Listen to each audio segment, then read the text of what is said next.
Hello everyone, welcome to our channel. मैं उमा हरिद्वाल, आपकी economics professor, और आज हम स्टार्ट करने वाले हैं टीवाई बीकॉम का सेमेस्टर 6 का मॉड्यूल 1 का chapter number 2, that is Heckscher Ohlin theory. Last lecture में हमने सीखा था रिकार्डियन थ्योरी। डेविड रिकार्डो की हमने पूरी थ्योरी को समझा था कि इंटरनेशनल ट्रेड में डेविड रिकार्डो की थ्योरी का क्या काम है। अब जो नेक्स्ट हम सीखने वाले हैं वो है हेक्सचर-ऑलिन थ्योरी के बारे में। हेक्सचर-ऑलिन ये लोग कौन है? ये लोग दोनों अलग अलग इकोनॉमिस्ट है। हेक्सचर एक अलग इकोनॉमिस्ट है, ऑलिन एक अलग इकोनॉमिस्ट है, और ये लोग ने मिलके मॉडर्न इंटरनेशनल ट्रेड के बारे में सिखाया है। ओके जो डेविड रिकार्डो है उनको हम क्लासिकल इकोनॉमिस्ट बोलते हैं, बिकॉज उनकी थियोरी थोड़ी सी क्लासिक वे में है, जिसमें बार्टर एक्सचेंज और जिसमें कुछ ऐसी चीज़ें दी है जो क्लासिकल वे में समझती है। लेकिन हेक्सचर-ऑलिन थ्योरी ने कुछ अलग ही सिनेरियो में इंटरनेशनल ट्रेड को एक्सप्लेन किया है, तो वही हम इसमें समझने वाले हैं। Okay so chapter number 2, Heckscher Ohlin theory. Okay international trade को समझाने के लिए हेक्सचर-ऑलिन ने अपनी थ्योरी को इसमें दिया है। तो चलो पहले समझते हैं कि हेक्सचर-ऑलिन थ्योरी, ये लोग हेक्सचर और ऑलिन का फुल नेम क्या है। ठीक है, ये आपको एमसीक्यू में आ सकता है। सो पहले तो ये लोग स्वेडिश इकोनॉमिस्ट है। हेक्सचर का पूरा नाम है प्रोफेसर ई हेक्सचर, ये इनका पूरा नाम है। To develop an alternate explanation of comparative advantage theory. अगर अभी तक आपने मेरा वो डेविड रिकार्डो वाला लेक्चर नहीं देखा होगा तो वो ज़रूर देख लेना, जिसमें मैंने आपको कंपैरेटिव एडवांटेज थ्योरी के बारे में पूरा एक्सप्लेन किया है। ओके तो ये कंपैरेटिव एडवांटेज थ्योरी का मॉडर्न अप्रोच लेकर आए हैं हेक्सचर-ऑलिन। ठीक है, तो हेक्सचर के साथ फिर आए ऑलिन। ऑलिन का पूरा नाम है बर्टिल ऑलिन। इन्होंने हेक्सचर के साथ मिलके इस थियोरी को थोड़ा सा और बढ़ाया।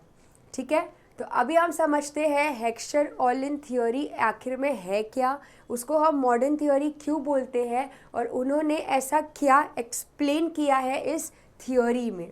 ठीक है, सो चलो सबसे पहले तो यहाँ पे एक स्टेटमेंट है जो आपको याद रखना है। According to this theory, international trade is but a special case of inter regional trade.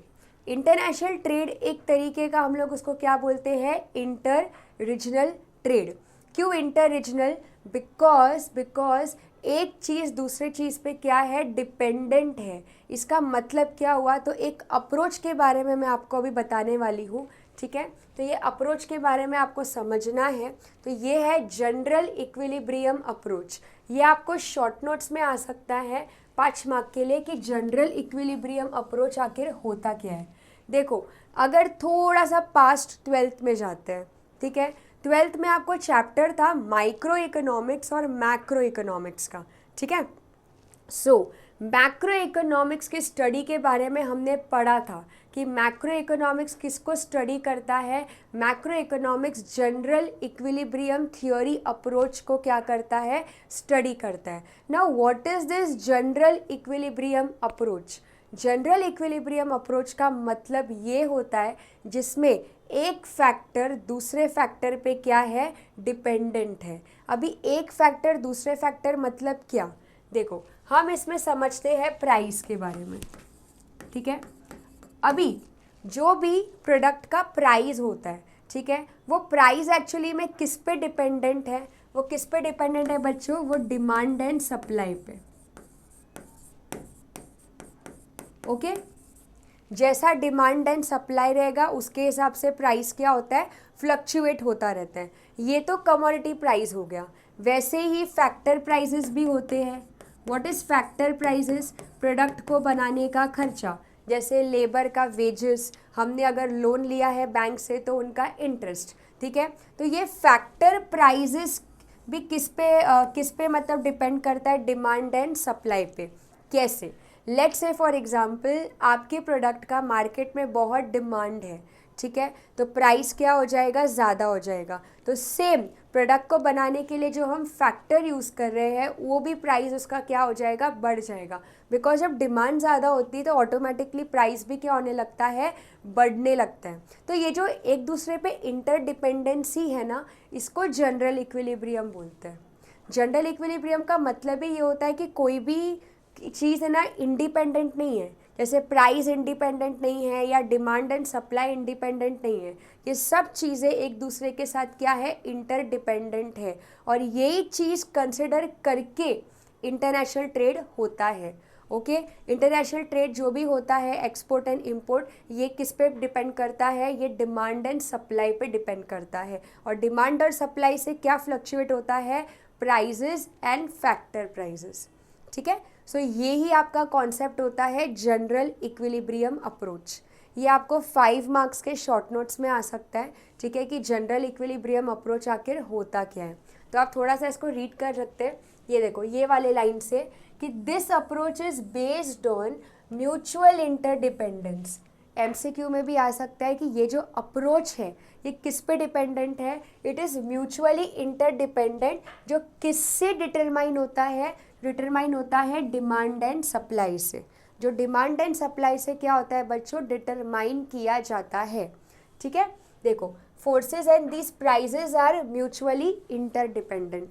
अगर डिमांड एंड सप्लाई से हम डिसाइड कर रहे हैं इंटरनेशनल ट्रेड, तो ऑब्वियस ही बात है प्राइजेस तो उस पर क्या होगा, इंटरडिपेंडेंट होगा। ठीक है, एग्जाम्पल भी दिया है, देखो यहाँ पे, commodity prices are determined by demand and supply. ठीक है, demand for a commodity besides other things depends on its price and consumers income. Income of people depends on the price of factors which they own. Prices of goods are based on cost of production, which in turn depends on factor prices paid to the factor owner. आप देख पा रहे हैं यहाँ पे हर चीज़ ना एक दूसरे पे डिपेंडेंट है। जैसे अगर हम किसी भी चीज़ का डिमांड करते हैं, वो डिपेंड करता है प्राइस से।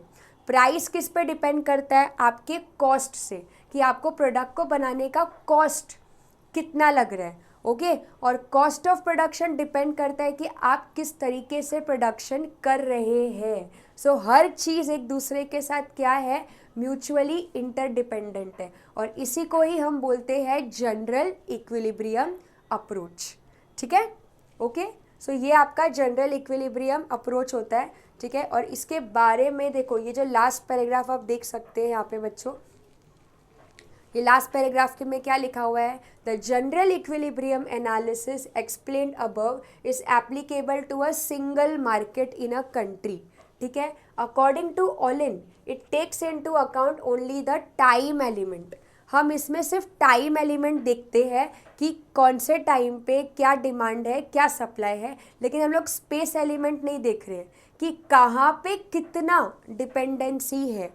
टाइम एलिमेंट को देख रहे हैं, स्पेस एलिमेंट को नहीं देख रहे हैं। तो हमें स्पेस एलिमेंट को भी कंसिडर करना है।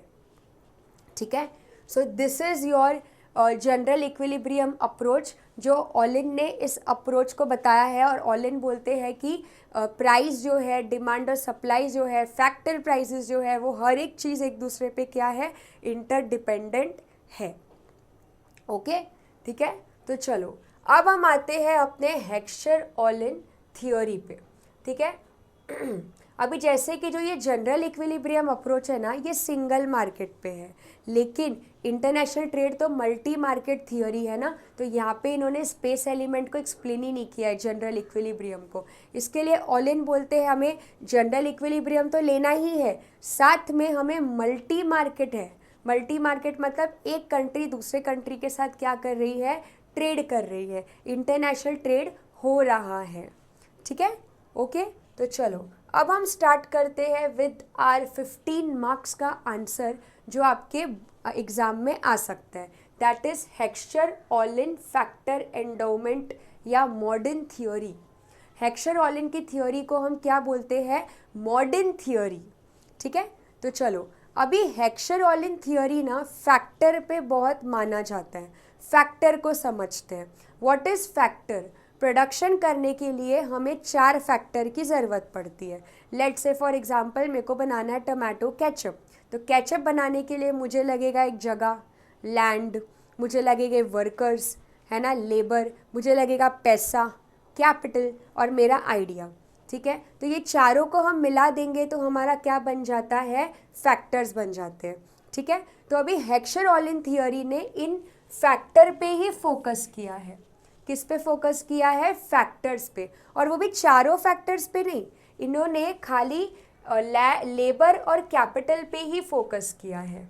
हेक्सर-ऑलिन थियोरी ने 2 फैक्टर्स पे इसमें फोकस किया है, 2 फैक्टर्स पे, एक लेबर पे और दूसरा कैपिटल पे। ये 2 फैक्टर्स पे फोकस किया है। ठीक है, डेविड रिकार्डो ने सिर्फ एक ही फैक्टर पे फोकस किया था, that is labour. David Ricardo ने सिर्फ लेबर फैक्टर पे फोकस किया था, लेकिन जब हम हेक्सर-ऑलिन थ्योरी की बात करते हैं तो इन्होंने 2 फैक्टर पे फोकस किया है, that is labour and capital. चलो अब इनके स्टेटमेंट को समझते हैं कि एक्चुअली में हेक्सर-ऑलिन थ्योरी बोलना क्या चाहता है। ठीक है, देखो जब भी हम ट्रेड करते हैं तो ट्रेड का मतलब होता है कुछ इंपोर्ट करो कुछ एक्सपोर्ट करो, मतलब कुछ खरीदो दूसरे कंट्री से और कुछ बेचो। अब ये मालूम कैसे पड़ेगा कि हमें क्या इंपोर्ट करना है और क्या एक्सपोर्ट करना है, तो इसके लिए ये फैक्टर बहुत इम्पोर्टेंट होता है। क्या चीज़ आपको इंपोर्ट करनी है, क्या चीज़ आपको एक्सपोर्ट करनी है, इस चीज़ के लिए आपके लिए क्या इम्पोर्टेंट है, फैक्टर को जानना बहुत इम्पोर्टेंट है। अब ये फैक्टर को जानना क्यों इम्पोर्टेंट है, तो चलो इसको समझते हैं।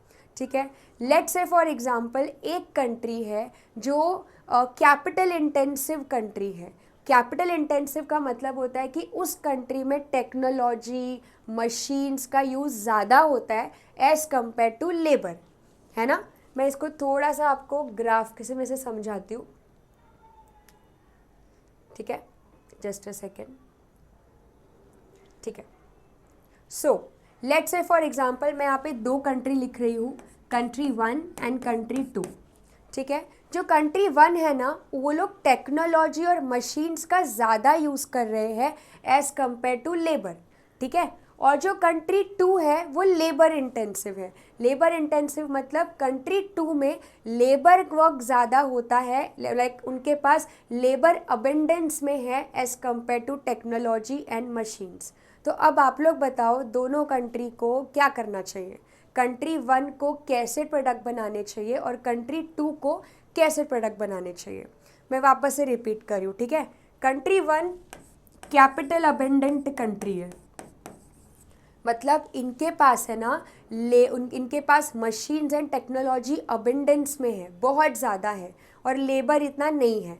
और कंट्री 2 जो है वो लेबर अबेंडेंट कंट्री है कि इनके पास लेबर बहुत ज़्यादा है। तो अब क्या करेगी ये दोनों कंट्री, तो कंट्री 2 ऐसा प्रोडक्ट बनाएगी जिसमें लेबर का काम ज़्यादा हो रहा है, क्योंकि जो चीज़ जिधर अबेंडेंस में रहती है वो सस्ता रहता है। ठीक है, तो कंट्री 2 के लिए लेबर से काम करवाना ज़्यादा सस्ता होगा, बिकॉज कंट्री 2 के पास लेबर का क्या है, अबेंडेंस है।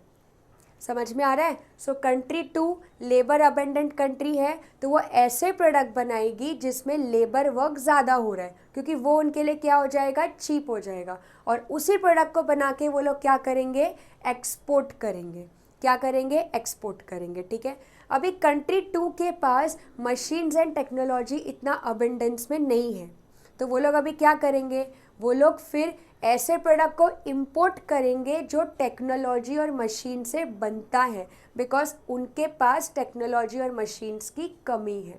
ठीक है, तो हेक्सर-ऑलिन थ्योरी क्या बोलते हैं, अगर मैं आपको शॉर्ट में बोलूँ तो वो आपको ये बताना चाहते हैं कि कंट्री को ऐसे प्रोडक्ट प्रोड्यूस करना चाहिए और एक्सपोर्ट करना चाहिए जो फैक्टर उनके पास अबेंडेंस में है और जो उनके लिए चीप रहेगा, सस्ता रहेगा।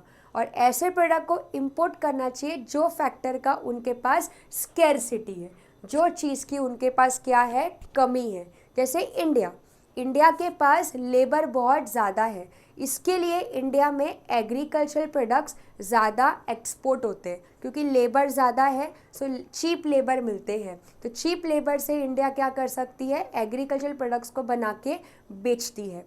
उसी जगह पे अपने इंडिया में ऑयल एंड पेट्रोल की कमी है, इतना ज़्यादा नेचुरल रिसोर्स आपको इधर नहीं मिलेगा।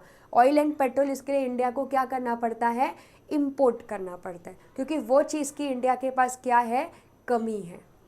ओके, यही हेक्सचर-ऑलिन थ्योरी बोलना चाहते हैं। हेक्सचर-ऑलिन थ्योरी ने इसमें लेबर आर पे फोकस नहीं की है कि लेबर आर जितना लगेगा उसके हिसाब से आपको फाइंड आउट करना है, वो डेविड रिकार्डो देखते हैं। हेक्सचर-ऑलिन थ्योरी ने फैक्टर पे फोकस किया, ये दोनों फैक्टर पे फोकस किए।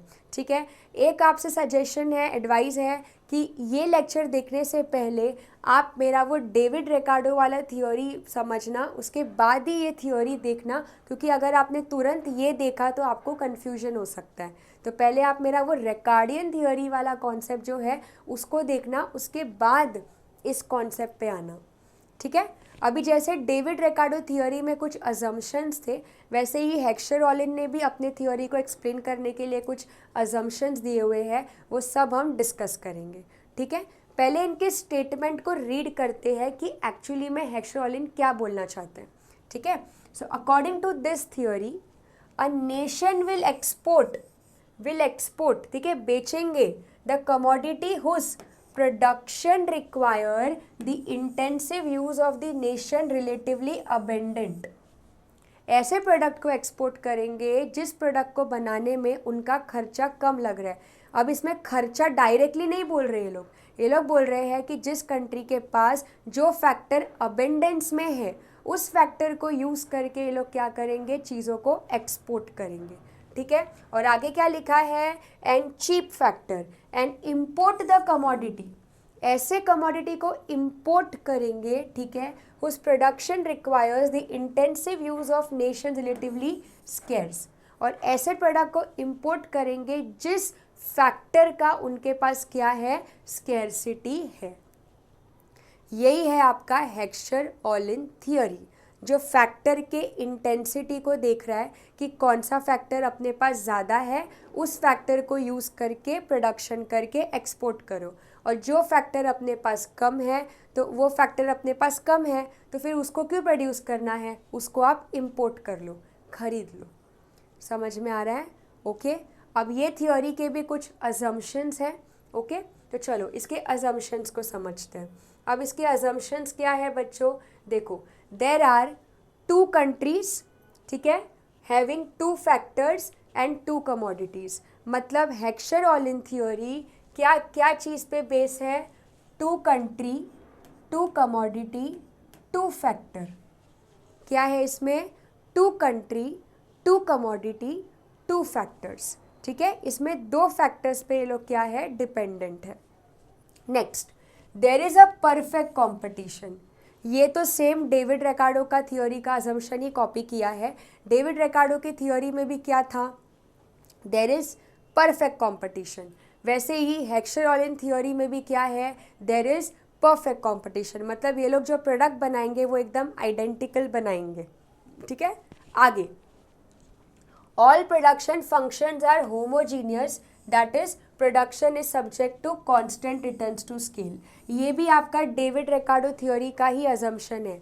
उसमें भी कांस्टेंट रिटर्न्स टू स्केल का अजम्पशन था और इसमें भी कांस्टेंट रिटर्न्स टू स्केल है। What is constant returns to scale, कि जितना परसेंटेज से आपका इनपुट बढ़ रहा है उतने ही परसेंटेज से आपका आउटपुट भी बढ़ेगा। मतलब अगर आपका इनपुट आप 5% से बढ़ा रहे हो तो आपका आउटपुट भी 5% से बढ़ रहा है। ठीक है, आगे ये भी सेम अजम्पशन है। ये सारे आपके डेविड रिकार्डो के ही अजम्पशंस हैं, यहाँ सेकेंड, थर्ड, फोर्थ, तो आपको अलग से पढ़ने का ज़रूरत ही नहीं है ना। तो यहाँ पे क्या लिखा है, factors are mobile within the country and immobile between the countries. Within the country factors mobile है और बिटवीन द कंट्रीज इमोबाइल है। आगे, the two countries differ in factor supply, ये नया अजम्पशन है। ठीक है,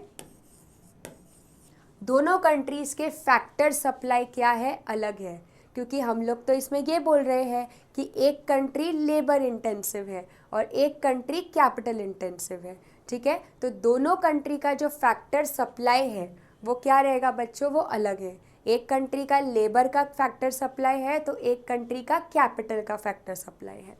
आगे, ईच कमोडिटी, ये भी नया अजम्पशन है, ठीक है। Each commodity differs in factor intensity, हर एक कमोडिटी की जो फैक्टर इंटेंसिटी है वो अलग है।